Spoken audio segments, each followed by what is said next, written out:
referente à questão dos nonos anos irem para as redes estaduais. E esses questionamentos devem ser respondidos e que a gente tenha entendimento, porque hoje não há entendimento das escolas, não há entendimento dos pais, não há entendimento dos professores, dos diretores, enfim, toda a comunidade escolar não está entendendo o que está acontecendo. E também eu quero fazer um apelo aqui à mesa e também aos vereadores, que a gente possa discutir o decreto de sustação do decreto do nosso prefeito.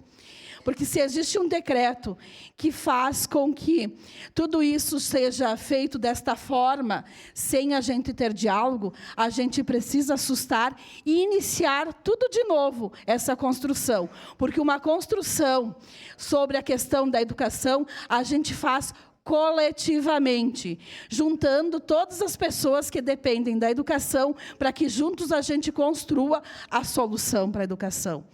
Simplesmente vir uma regra de cima para baixo, dizendo, teu filho não estuda mais nessa escola e vai para outra, não serve. Porque a gente tem a liberdade de colocar o nosso filho aonde a gente quiser. Então, hoje, o que a gente tem é a desconstrução da nossa educação. As nossas escolas, 15 escolas, passarão de escolas de ensino fundamental completo para incompleto. Quando eu tinha 8 anos de idade, é que eu ouvia que as escolas eram incompletas. Quando eu, lá na minha comunidade, tinha que fazer 6 quilômetros por não ter uma escola de ensino fundamental completo. Então, eu acho que é uma regressão de mais de 30 anos.